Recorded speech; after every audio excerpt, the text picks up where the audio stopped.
Hello, everyone. This is Dr. Kaiser with another lecture. Today, we're going to get into the course material with the first half of Aristophanes' Acharnians. There is some background we need to get into today, both in terms of the author and the genre, Aristophanes and the genre of old comedy. And we also need to get into some of the context. Remember, the first lecture, at least 1.5, lecture 1.5, we discussed the importance of cultural context for understanding humor. So we need to get into the Peloponnesian War and the politics of Athens. Then finally, at the end of the lecture, we'll get into the plot and humor of the Acharnians, getting into some of the specific scenes. And then again, the first few lectures, there'll be a lot of background. And then once we've kind of gotten the background out of the way, we can get more in depth into the actual readings.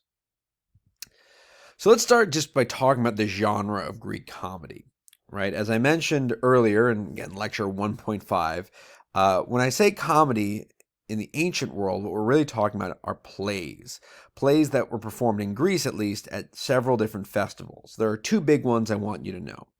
The city Dionysia is the most famous dramatic festival. It was this 5-day festival in spring. It was an Athenian festival, but all Greeks were welcome. The Athenians encouraged outsiders to come in to witness the glory and splendor of Athenian drama, right? And in that festival, comedies were performed, but they weren't given the same importance as the other big dramatic genre, tragedies, right? Tragedies are things like Sophocles' plays, Oedipus, etc. I teach a whole course on tragedies, so if you're really into this course, CCI 306, you should check out CCI 305 in the spring. Anyway, comedies only had 1 day of performance, so 5 different authors had to share a day, each getting one play each during that 1 day. Okay. Tragedy, on the other hand, each tragic author had their own day. There were 3 authors, 3 days of performance, right? So you can see tragedy had more weight, had more prestige, right? The other big festival, though, is the Lecture Festival. Now, this was a smaller festival held in January. It was this festival that the Acharnians, the play we're discussing, that's where it was performed, the Lecture. Because it's winter, only locals came, right? It's not good sailing weather. So you'll see a lot more in-jokes that only Athenians would really get. Dicaeopolis mentions, and I'll mention this later as well, that we're alone, meaning it's only Athenians. He's not, in his words, slandering the Athenian polis in front of foreigners. Now, tragedies were performed at the Lecture as well, but they weren't as prominent. So, relatively speaking, comedies were more important at the Lecture than they were at the Dionysia. Okay, let's get into Aristophanes. So what do I mean when I say he's an old comic author, an author of old comedy? Now, this is kind of an artificial, generic thing that later interpreters developed, but I still think it's worth following, right? Old comedy is this period that we later scholars who study this define as, beginning at some point, the first comic play at Dionysia, which we don't have that, doesn't survive anymore, extending till Aristophanes' last surviving play, which is 388 BCE. You do not need to memorize those dates. I'm not expecting you to memorize those dates, but I'm just giving them to you to understand. Basically, as far as we're concerned, old comedy equals Aristophanes. There were other authors who wrote comedy, but their work doesn't survive like Aristophanes does. So as far as we're concerned, Aristophanes is old comedy. He's the only surviving author of the period that we have, any complete plays of. Okay. So who is Aristophanes? So he lived roughly during those dates. Again, you don't need to memorize them. He's an Athenian. He wrote about 40 plays, 11 of which survived that are extant. His play Acharnians that we're reading is the first extant old comedy. And again, I keep using this word extant. Aristophanes wrote a bunch of plays, but not all of them survive to today. So when I say extant, I mean that still exists. He wrote other plays that we know of, right, before Acharnians. They just don't survive anymore. They got lost in time. Most of his surviving work that we'll read is set during this war called the Peloponnesian War, which I'll discuss in a few minutes. And a lot of his work is actually about the Peloponnesian War. Perhaps Aristophanes had a lot of political problems. In his plays, he mentions one specific politician named Cleon a lot, and in fact mentions this attempt of Cleon, his attempt to prosecute Aristophanes for slander. Aristophanes made fun of Cleon in his plays, and Cleon apparently took Aristophanes to court on the charge of slander. But we don't know if this is true or not. Aristophanes says it's sure, but you always have to be careful when you read literature. To what extent is this truth, even though Aristophanes and Cleon are real people, versus fiction, right? To draw a modern day example, if you listen to a rap album, is that rapper admitting to all these crimes that he said that he has committed, or is he just trying to make an effect, right? Is he just trying to create an image of himself? That's the same sort of question we're dealing with here, right? It's an interesting one, but we can't answer it. What we can answer is what kind of work Aristophanes produced, right? So features of old comedy basically means what are Aristophanes' plays like, because his plays are the only ones, again, that survive. Well, first, his plays discuss contemporary settings and issues. So the Acharnians is set in the world that it was produced in, right? It was set in the late 5th century Athens during the middle of the Peloponnesian War, the exact world his audience, Aristophanes' audience, was dealing with. Secondly, the plots often have these fantastic devices, magical things. So in the Acharnians, we'll talk about this magic peace wine that once Decapolis purchases it, he has exemption from war. Third, we see mockery of actual people. So I mentioned Cleon. Cleon was a real historical figure that Aristophanes mocked mercilessly, but he's not the only one. There are fellow comic poets. I mentioned in lecture 1.5 Cratinus, the guy with the adulterous haircut. Popular poets, artists, whatever, they're all fair game. These are real people that Aristophanes made fun of. And the last thing you'll notice is that there's a lot of really vulgar sexual humor in there, both in the language, but also in the costuming and the production, right? We know from performances the male characters, the male actors wore phalloi. So here's a picture, a vase painting of comic actors where you can see the phallus dangling down there. They have big bellies, exaggerated bodies, grotesque masks, right? There's also this connection between the graphic sexual humor and political humor. So you see some jokes like, yeah, Athens is really taking it up the rear, and that's Dr. Kaiser trying to soften the language a bit. Aristophanes is a lot more vulgar than that. So let me say right now, I am not as vulgar as Aristophanes, but I will mention some of the curse words he uses in his plays. So if you're sensitive, just be aware Aristophanes' plays are not sensitive. They're insensitive and crude. That's just how they are, right? Okay. So now it's a good time to give you some background on politics in ancient Greece, okay? Because a lot of what Aristophanes is writing is in some ways familiar to us, right? But in other ways very different, okay? So one thing you need to keep in mind is that Aristophanes is Greek, that's true, but when we talk about the Greeks as a people, it's not as obvious what that means, right? There was no nation of Greece like there is right now. The ancient Greeks shared a culture, a religion, and a language, even though there were different dialects, right? The Athenians and Spartans, for example, both spoke Greek, but different dialects of Greek. But they were not politically united, right? Politically speaking, the Athenians really didn't have much to do with the Spartans. Each had their own laws, their own customs, right? They were not politically united. Each community governed itself, had its own laws, its own customs, its own form of government. And this was the polis, right? So if you've studied Greek civilization to any extent, and I'm not assuming that you have, but you should know this term polis, okay? The polis is the city-state, right, that each Greek lived in. And the plural, polis, these different polises, the polis, often fought with each other over territory, and they sometimes made alliances that were usually temporary, but there was no central government to resolve conflicts. Okay, Athens happened to be one of the largest and most influential polis, right? And it also had a unique form of government, democracy, right? You probably know that Athenian democracy is sort of the birthplace of democracy in the kind of European world, right? But it's also very different, okay? Both in terms from modern democracy, we'll talk about how Athenian democracy and modern democracy are different, but also within its own world, right? That was unique. Most Greek polis had some sort of an oligarchy, right? A rule by few, a small group of rich, powerful men controlled things. So Athens was unique in that it had a democracy. So that's important to understand. It's also important to understand this Peloponnesian War that I mentioned earlier. That was the backdrop for a lot of Aristophanes' work.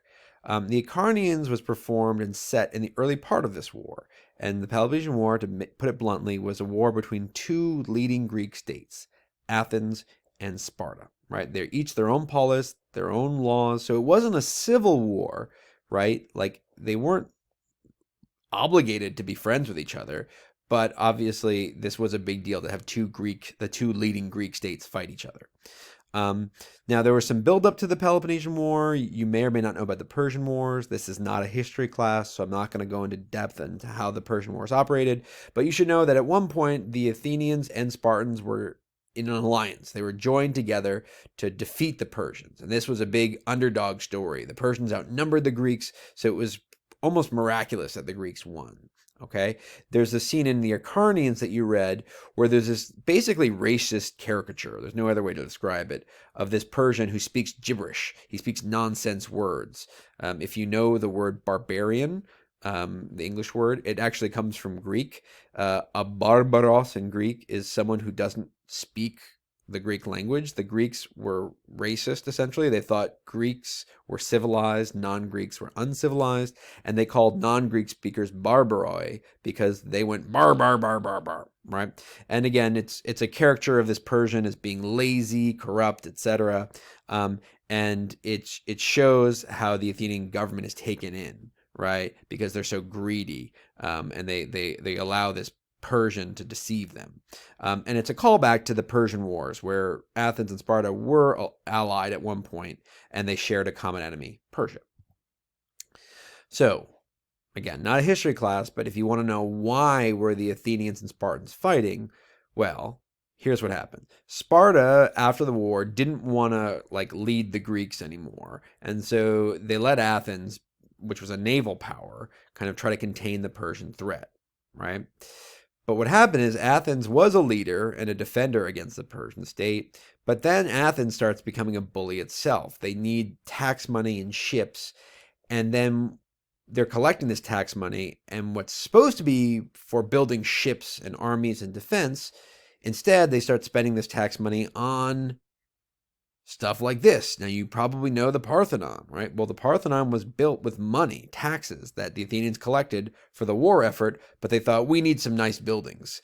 And inside our nice buildings, we're going to put this Chris Elephantine statue, which is gold and ivory. Here's a recreation of it on the right. And you can see why some Greeks would be mad at the Athenians using the taxes to glorify their own city. Here's another building, the Erechtheion, that's still standing in part. You can see these statues, right?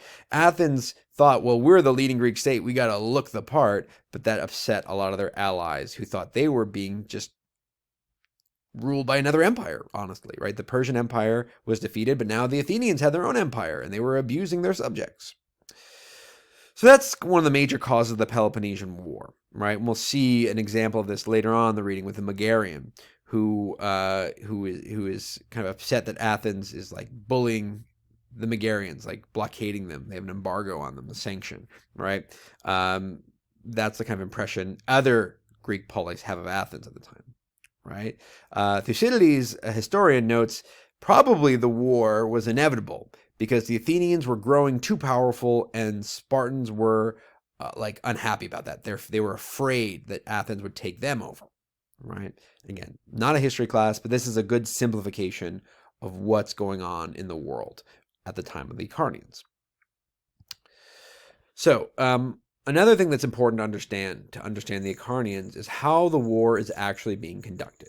The Spartans are a land power, infantry fighters. The Athenians are a naval power, ships. So the Spartans are going to play to their strength. They're going to invade Attica, which is the region where Athens is, and they're just going to wreck the Athenian farmland and try to pick a fight and engage Athenians in land battle, because that's how Sparta can win. They can defeat the Athenians in a land battle, right? This is why the Acharnians are so angry. The Acharnians are rural Athenians. They own farms, and it's their farmland that's being destroyed.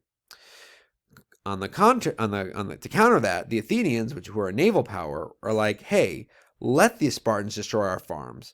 We don't need the farms. We can stay in our fortified city. Athens had some pretty big city walls, and we'll import all of our necessities by ship, right? Pericles, this Athenian general early in the war said, look, we just got to think of ourselves as islanders. We're going to abandon our land and just import everything. And that was their strategy. Okay. You don't need to know all these dates, but just to give you a brief timeline of the war, it was about 27 years long with some breaks. There's a peace in the middle of it. The Acharnians takes place early in the war, within the first 5 or 6 years. We'll read other plays that take place later in the war. We'll read Lysistrata next, which takes place during this period, during the Sicilian expedition, just so you have a rough idea of what's going on.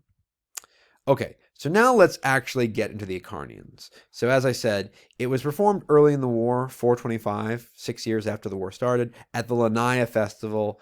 Again, that specific festival in winter where only Athenians are really present. Okay, you can read a plot summary here. I'm not going to get into it now to save time. Let's talk about how this play, Acharnians, represents Aristophanic old comedy. Well, one thing you'll notice is that the main character, Dicaeopolis, is this kind of sensible, reform-minded citizen, right? His name, Dicaeopolis, means the just, that is, virtuous city, okay? And he wants change, okay? But that aspect of his character is balanced with his more human side. Like, he likes to party, he likes to drink, he likes sex. He is no saint by any means, right? So he's kind of a fleshed out character. He has good parts of him, or I should say more progressive, community-minded parts where he does want social change, but he's also got a selfish side where he just wants to live a pleasure-filled life. You'll see this sort of humor. It depends a lot on satire and specific insults. A lot of historical, real people are made fun of: Cleon, poets, other politicians. We see the fantastic plot, in this case, the wine jug.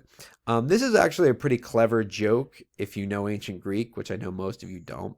But in Greek, the word for peace is spondai, which literally means a libation. A libation is when you pour liquid out of a cup or vessel onto the ground as part of some sort of ritual, okay? So that action of pouring the liquid, right, becomes by metonymy, if you want to go back to like English poetry and, terminology, right? But it's a symbol for peace, okay? So Aristophanes takes a symbolic language of a libation, meaning peace. It makes it literal by having the wine itself, the liquid, become the peace, right? And that's why there are all these jokes about a 10-year vintage or a 30-year vintage, right? So that's the joke, all right? But there are clever word jokes like that, balanced also with these graphic, vulgar sex jokes. So again, as I said, Aristophanes is really vulgar. So when I'm quoting him, you'll see things like this. Dicaeopolis says, "You corrupt Athenians are sucking cocks and bending over," right? That's the kind of language he uses. Very specific and crude, but often tied to politics. Lastly, we'll see a lot of meta-theatrical jokes. Now, meta-theater I'll get into detail with in a second, but all I mean by that is, breaking the fourth wall, as it were, right? Addressing, calling attention to the fact that Dicaeopolis is a character in a play. So an example of this would be at the very beginning of the play when there's an assembly, right? The actor playing Dicaeopolis uses the audience members, right, as if they were in an assembly, right? He treats them, he calls to them as if they were witnessing the assembly when they're obviously, realistically, this is just the audience of the play. Okay. So I want to talk briefly about the assembly scene, and then I'll get back to meta-theater. So the opening of the Acharnians is set in an assembly. And again, because this is democratic Athens, this is really important.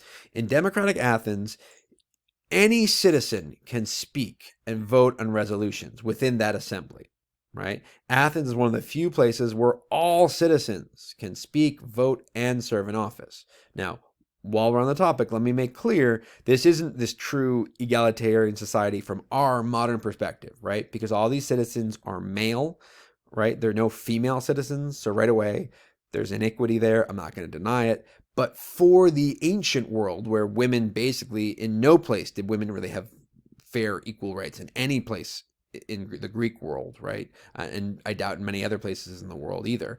This was pretty good, okay? So there's this opportunity for all citizens to get involved in government.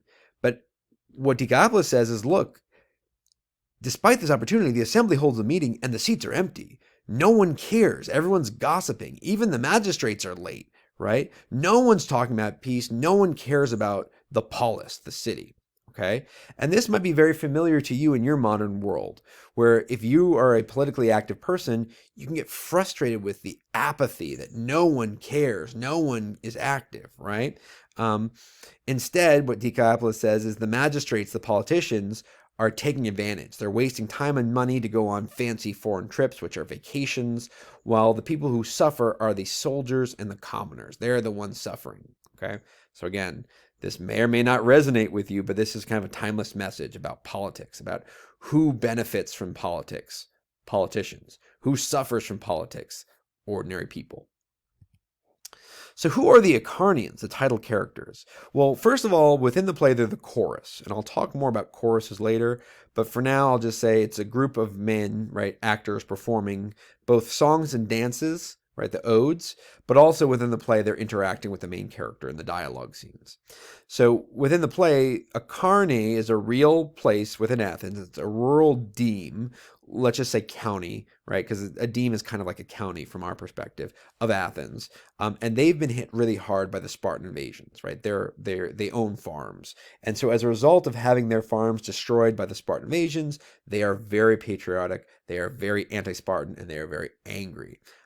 So again, if you want to draw a parallel with the modern world, you can see some of this as well in America right now, where in the rural areas of the country, people tend to be very pro-military, very anti whatever country we're at war with at any moment, right? I think now, I guess it's China. There's a lot of anti-Chinese sentiment going around, right? Again, you can only take that analogy so far, but to me, it seems very, very striking to me. I kind of get it. This idea, this rural patriotism, this rural anger.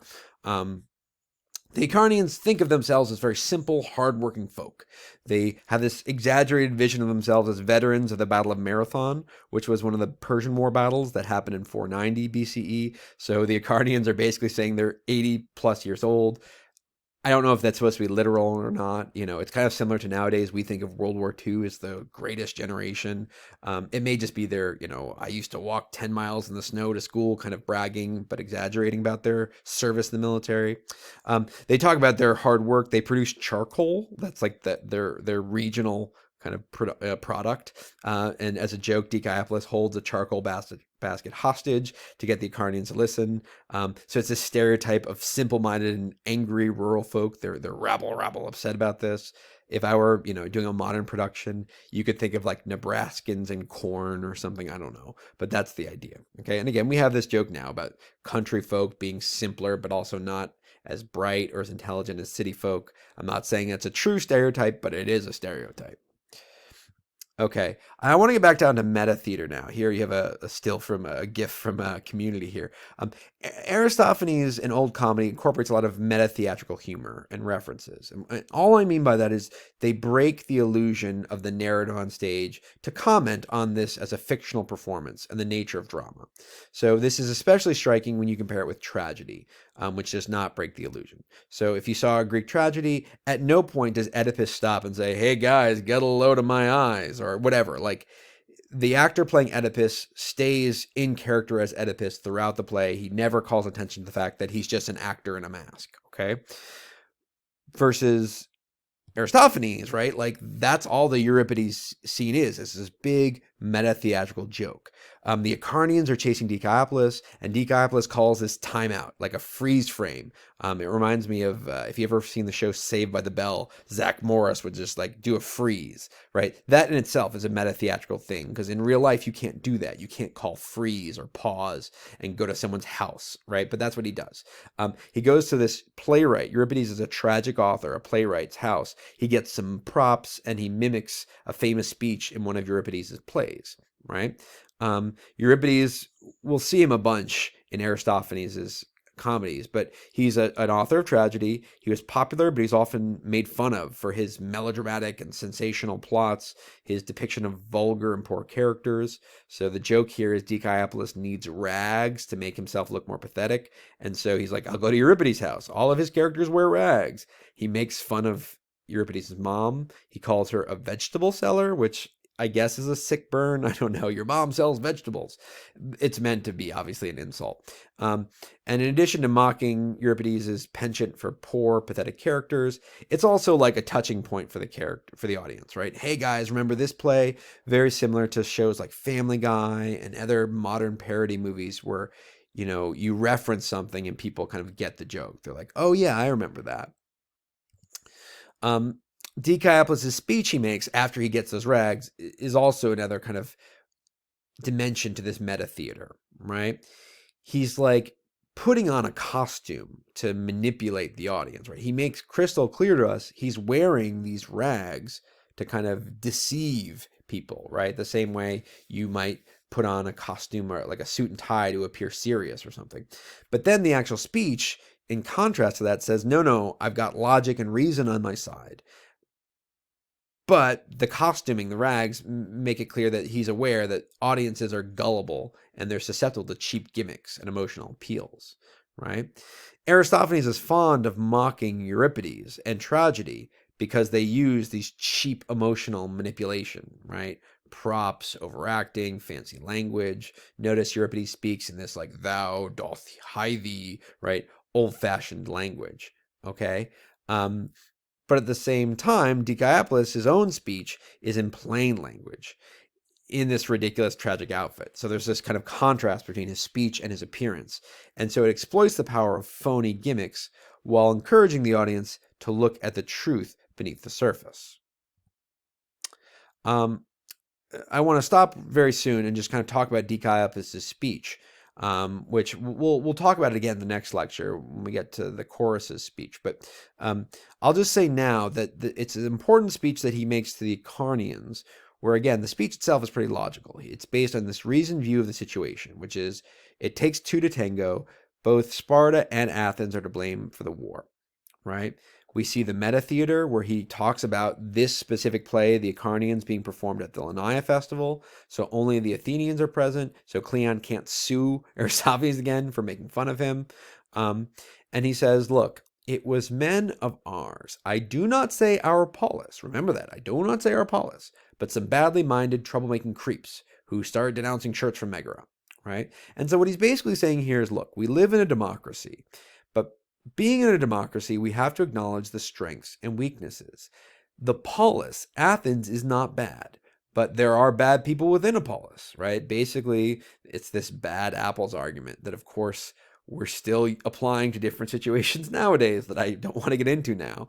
But that's what he's saying. Athens isn't bad, but there are bad men within it who are making things hard for ordinary citizens like Dicaeopolis and the Acharnians. Now notice his speech doesn't convince the Acharnians at first, but then when they see an example of who Dicaeopolis and Aristophanes are criticizing, these magistrates, these politicians who are exploiting things, right? That really convinces the Acharnians, right? Why do certain elected elites, right, like Lamachus as politician, why do they get the choicest jobs and the best pay? Why doesn't the hardworking lower class who do the physical labor, why don't they get the high pay, right? That seems to convince the Acharnians.